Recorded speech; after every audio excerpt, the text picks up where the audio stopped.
A paz do Senhor, meus irmãos. Hoje, aula de número 15. Vamos falar sobre o livro de Levítico. Essa aula de número 15, ela será em duas partes. Então, hoje será a parte 1 e amanhã teremos a parte de número 2. Vamos estudar aqui o livro de Levítico. Nós temos aqui nesta página o título do livro. Os hebreus chamam esse livro, o livro de Levítico, de Vaikra, e chamou, devido à primeira frase que aparece no livro de Levítico. O livro de Levítico inicia-se em hebraico com a expressão Vaikra el Moshe Vaidaver Adonai, e chamou o Senhor a Moisés. Então pegou-se essa primeira frase, Vaikra, e chamou, e assim os hebreus deram o título ao livro que nós chamamos de Levítico. Essa frase, e chamou o Senhor a Moisés, enfatiza o fato de Deus falar do santuário. Na Septuaginta, que foi a tradução da Bíblia hebraica para o grego koiné, feita em etapas entre o século III até o século I, lá na Alexandria, Egito. Essa versão ficou conhecida como Septuaginta porque foi feita por 72 rabinos, 6 de cada uma das 12 tribos de Israel, que fizeram essa tradução.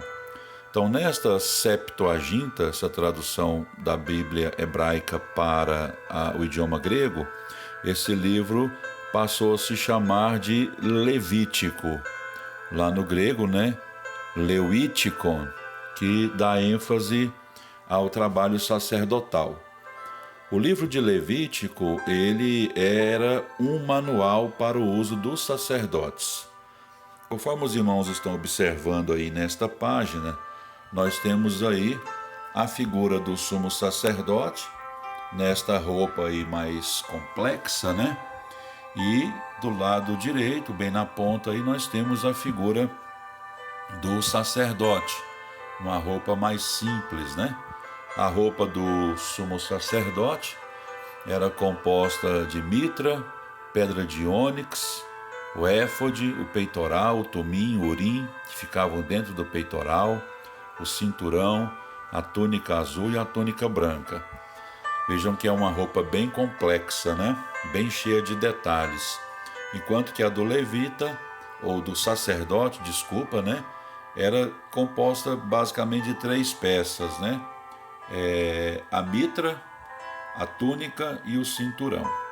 Então a gente vai falar aqui um pouquinho, a gente vai permanecer aqui nesta página, para a gente falar um pouquinho sobre o sumo sacerdote e o sacerdote. O sumo sacerdote, ele era o líder de todo o sistema religioso. Os sacerdotes eram seus auxiliares diretos e os levitas faziam todo o restante do trabalho. Então a escala, vamos dizer assim, hierárquica era sumo sacerdote, que era responsável por todo o trabalho, os sacerdotes, que eram seus auxiliares diretos, e os levitas.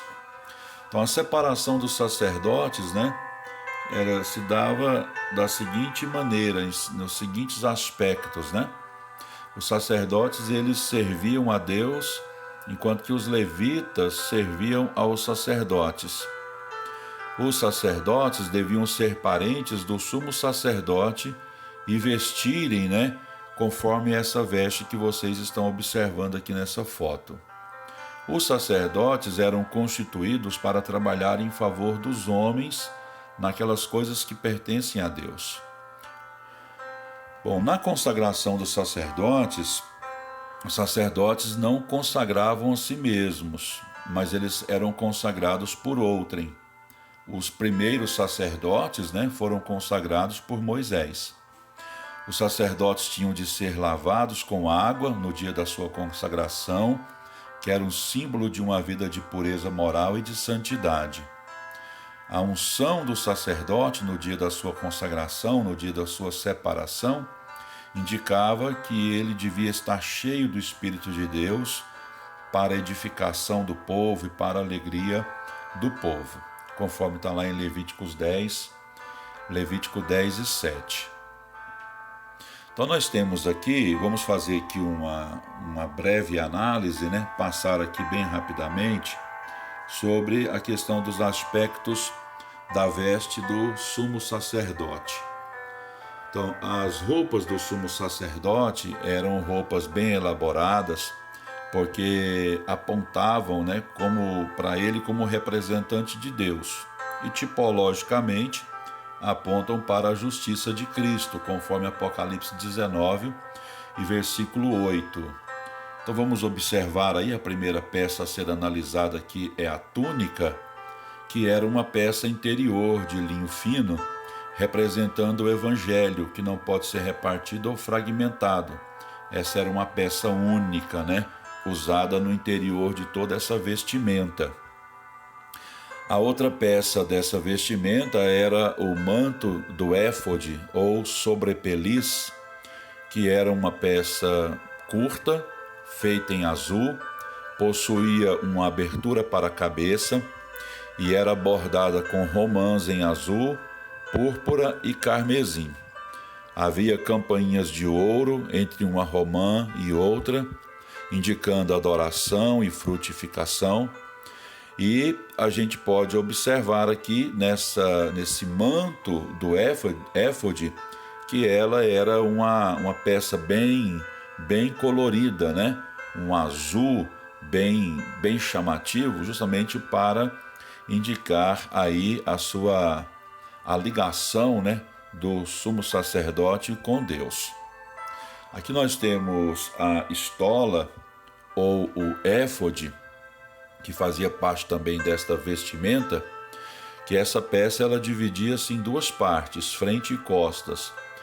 Eram unidas essas duas partes por uma pedra de ônix, que eram ombreiros, que foram colocados ali sobre elas para segurar essas duas partes aí, frente e costas. E essas pedras de ônix tinham aí os nomes das 12 tribos de Israel. Isso, para o povo hebreu, dava a ideia de que Deus carregava o seu povo nos ombros. Já levando para a pessoa de Jesus, fala de Jesus suportando, a sua igreja nos ombros, carregando-a com o seu poder. Então, as cores dessa peça apontavam para os aspectos do caráter de Jesus, Ouro, azul e carmesim. Ouro, glória e realeza. Azul, divindade, e carmesim, sofrimento e morte. Na veste aí do sumo sacerdote, bem à frente, vocês podem observar que tem aí um peitoral. No peitoral, o povo de Deus está ali representado pelas 12 pedras, cada qual com um nome, e essas 12 pedras no coração do sumo sacerdote representa que Deus carregava o seu povo no seu peito. Então, as 12 tribos, ali representadas, era como se elas estivessem sendo continuamente levadas, pelo Senhor, O povo de Deus estava ali no peito do sumo sacerdote e era como se estivesse sendo protegido e abraçado ali pelos peitos ou pelo peito do Senhor, Então, nós temos aqui outra peça da vestimenta do sumo sacerdote, que é o cinto. O cinto é o tipo da verdade, Ele moderava o movimento do sacerdote, cingindo suas largas e longas vestes. Isso aponta que o sumo sacerdote, assim como o sacerdote, que também tinha esse cinturão, esse cinto, deveria estar cingido, com o cinto da verdade pronto para o trabalho. A mitra, esse turbante, que ficava aí na cabeça do sumo sacerdote, era um turbante de linho fino, apropriado para cobrir a cabeça do sumo sacerdote, que tinha na parte dianteira uma placa de ouro com a seguinte inscrição em hebraico: Kodesh Ladonai, santidade ao Senhor. Então essa placa mostra que sem a santificação ninguém verá o Senhor. E por baixo de toda essa vestimenta, o sumo sacerdote vestia calção de linho para cobrir, dos lombos às coxas. E isso fala de serviço espontâneo, de decência, de recato, que o sumo sacerdote deveria possuir no exercício do seu ministério. Bom, então isso foi um breve resumo, das vestimentas do sumo sacerdote. Nós não temos aqui tempo para poder desenvolver todo o estudo sobre a questão das vestimentas sacerdotais. Precisaríamos de muito tempo para poder falar sobre cada detalhe das peças, dessa vestimenta. Então vamos aqui para a próxima página, onde fala sobre a autoria do livro de Levítico. O autor é Moisés. A autoria do livro é confirmada no livro pelo fato do texto declarar 56 vezes: disse o Senhor a Moisés. Então aqui há uma comprovação interna dentro do próprio livro de que Moisés é o autor desse livro, o livro de Levítico. Vamos falar aqui um pouquinho sobre o cenário histórico, O livro foi escrito aproximadamente em 1440 a.C. Moisés provavelmente escreveu esse livro durante os anos de peregrinação e relativa folga em Cades Barneia. Os escritos do livro de Levítico envolvem um período de mais ou menos 30 dias, conforme a gente pode ver nessa explicação aqui abaixo. Moisés deu esta legislação logo depois de levantado o tabernáculo, no dia 1 de 4 de 1444 a.C., e antes do povo se pôr em marcha, no dia 20 de 5 de 1444.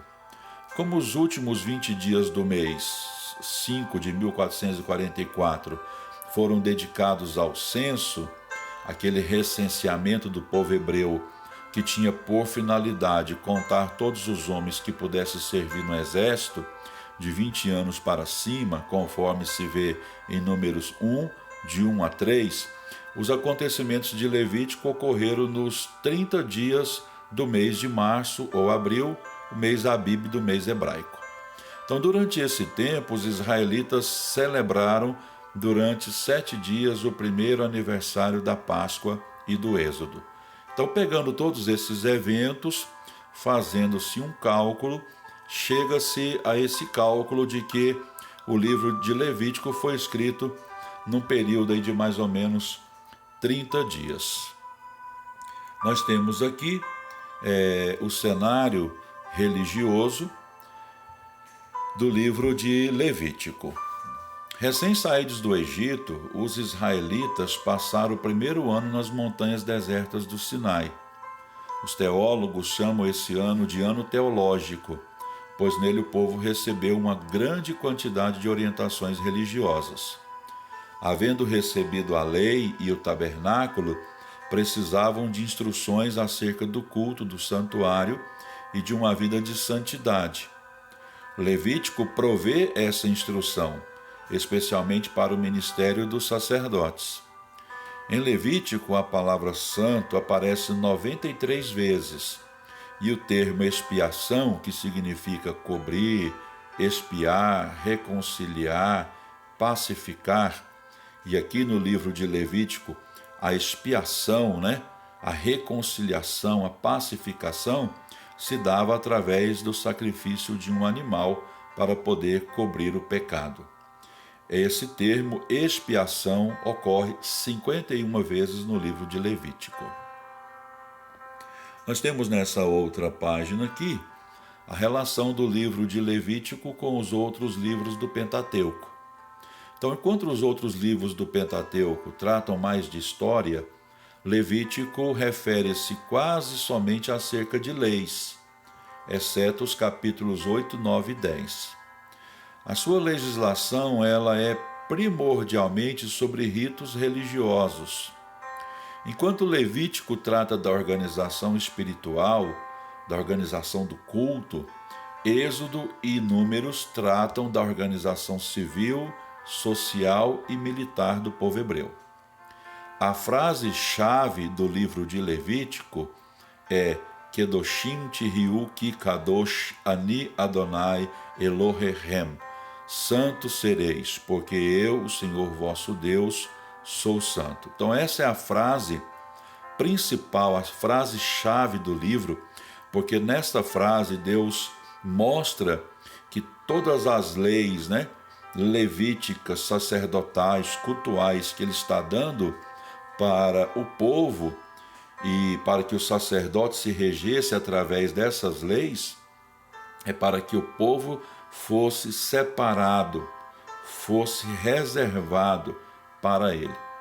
Qual que é o paradigma da santificação para o povo hebreu? É o próprio Deus. Deus diz, eu sou santo, então vocês também devem ser santos. É claro que a santidade de Deus ela é absoluta.